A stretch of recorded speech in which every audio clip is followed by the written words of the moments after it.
Hello everybody, welcome to Ageless Rock channel. Today we are going to check out Karaman city of Karaman district in Karaman province in the southern part of Turkey. Karaman derives its name from Karim al-Din Karaman, who rules the Karamanid Emirate. To the east of Karaman city, there is a small village of about 500 people. The village is called Taskale village. Turkey is in a very unique position on the planet. To the south is hot and dry with brownish desert landscape where Khufu's pyramid is only 800 kilometers or 500 miles away. To the north is lush green with no shortage of arable land. If the unknown ancient builders preferred something in between, then central Turkey would have been the best spot. The two tourist spots are only about 4.5 kilometers apart and is only 7 minutes away according to Google Maps. They are said to be something created during the Byzantine era. The famous photos of rectangular holes on the cliff side you get from the internet are granaries in Taskale village. The supposed cave dwellings are Manazan caves. Don't be mistaken by Manazan granaries and Taskale cave dwelling because there is no such thing. Taskale village is an interesting ancient village. There are 251 random holes created out of limestone bedrock cliff said to be for storing grains and therefore is known as Taskale Granaries. They can be seen dotting the bottom half of the bedrock cliff, which to me looks rather unnatural. Compare that to the top half of the cliff. The cliff side in the yellow box looks like a machine already cut the bedrock nicely to make way for the random rectangular holes. If you stand at the base of the granaries, you will most likely forget that there was an enormous task of making the cliff vertically more flat. The unknown ancient builders already took care of the lion's share. Taskale Granaries site is said to be a 5-story cliffside construction, but to me, who created these random holes remained a mystery. Later civilizations came along and used blocks of stones to cover the holes to make the chambers useful. This shows that the locals didn't carve the holes because they would have carved a small hole the size of a window instead of a big hole the size of 2 doors and then fill up with blocks of stones. For many centuries, the locals used them for storage. Modern juniper wooden windows were put up after stones were made to cover the holes.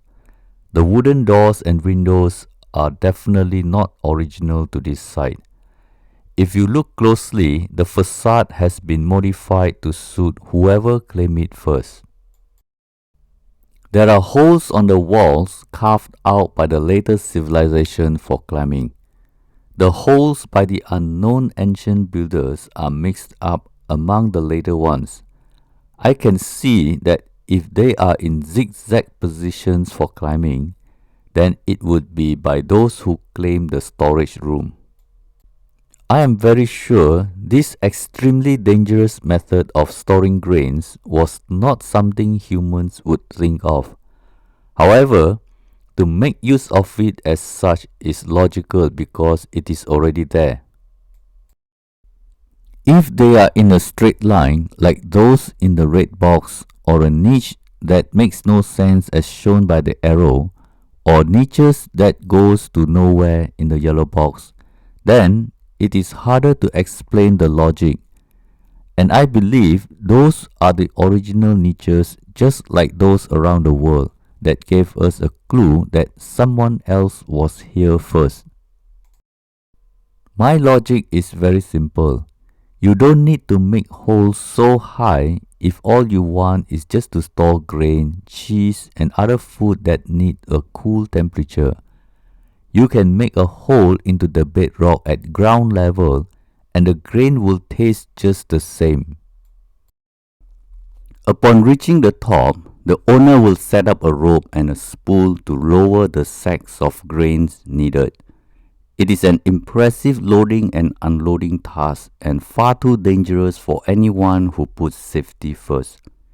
This is clearly a case of stone civilization made a hole and a wood civilization made use of the hole.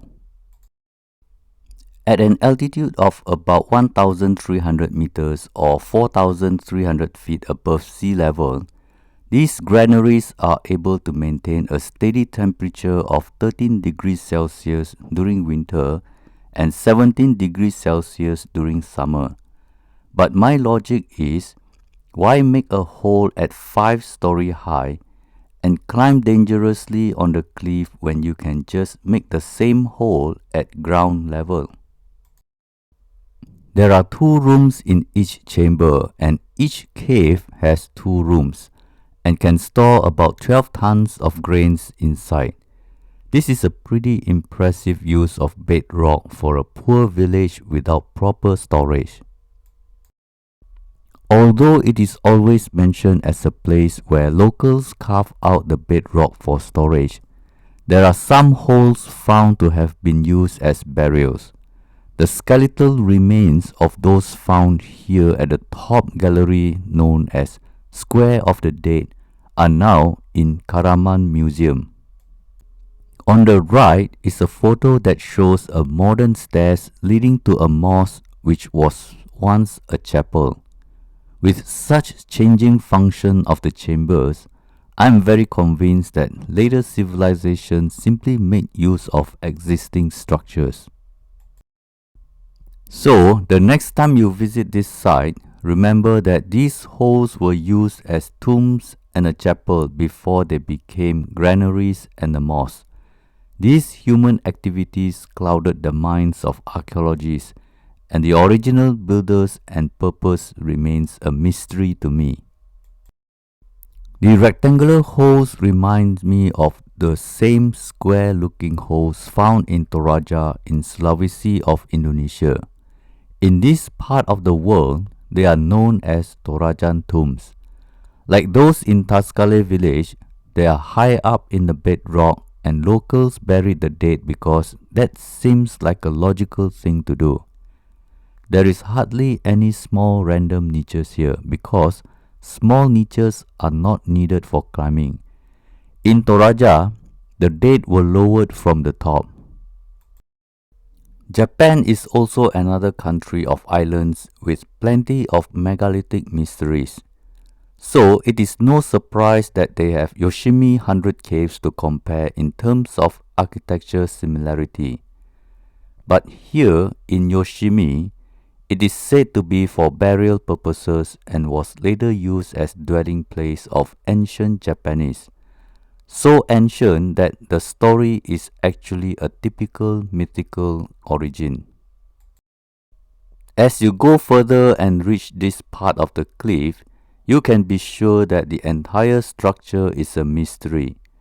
One of the trademarks of a megalithic culture is a long row of niches that make no sense. In this case, there are 2 rows. In Ethiopia, there is a colossal monolithic rock-cut church called Medani Alem Church. You will be blown away by just looking at the impossible amount of rock to be removed. One of the sections has the same 2 rows of horizontal niches.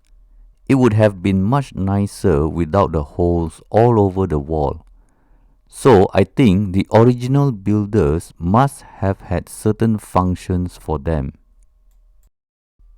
At Maiji Shan grottos in China, we have the same 2 rows going horizontally. You can say they are for climbing if they are vertical, but if it is horizontal, you can assume they were meant to have a platform. But the argument is weak because they are isolated in the middle of nowhere at the top. So, from China to Ethiopia to Turkey, we have mysterious two-row niches which are very hard to do, but yet we have no solid explanation for their function. About 4 to 5 kilometers to the west of Taskale village is Manazan Cave's site.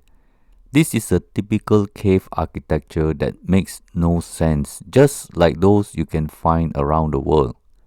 Unnatural cavities created for unknown reason baffles everyone with megalithic lands until today. We can only repeat what other sites tend to suggest, which is a hiding place for Christians when under attack by Romans and Arab invaders. I can see it was used as such, but definitely not created by Christians for such reason. Let's take a look at the top photo of cliffside. You can tell it is pretty natural. There is a natural weathering of rain and wind over a very long period of time. However, if you go further, the Manazan cave area that stretches about 3 kilometers is full of caves appearing randomly. The one in the photo below is the one that everyone would like to see. If you look carefully from a distance, you can see that the area in the white dotted line is sliced off from the bedrock, therefore revealing entrances to the inside of the bedrock, which would have been just chambers and tunnels in its original form. Imagine what you see when you cut a block of cheese and take a slice out. This photo shows that the ceiling as shown in the white dotted line was either fallen off due to natural event or it was cut out by the unknown civilization. As a result of that natural event or unnatural activity, a chamber was revealed. No one in their right mind would carve a structure in the ceiling like this. This is the evidence that those responsible for this rectangular hole, both at the bottom and the side, has other intention. From Taskale Granaries to Manazan Caves, we are given the impression that grain is of great importance as far as ancient economy is concerned. We are given the impression that production of grain was and still is a major agricultural activity for the last 800 years. While Taskale is for grain, Manazan is possibly for monastery. Any big hole in the bedrock will give a first impression of religious monks needing them for monastic purposes. In reality, if you put 10 monks in this room, they would have a hard time making use of these random rectangular holes on the wall. And the first thing they will do is to make a door so that they can have some privacy and won't be freezing during winter. Based on archaeological findings, the artifacts and skeletal remains seem to show an 800-year-old civilization was here. These cavities are without doors and windows you can open and close. That means for the last 800 years, something much harder to make than a house has no doors and windows, but yet the possible scenario is a hiding place or monastery or both. This is a perfect example of a contradicting conclusion. Well, that's all for today. I hope you enjoyed this short presentation on Manazan Caves and Taskale Granaries, where holes in Manazan are possibly for hiding or for monastic activities, while Taskale was for burial but turned to granaries and a chapel which became a mosque. See you in the next video and have a wonderful day. This is Berniong signing out. Sonra, Gurus, Gule Gule.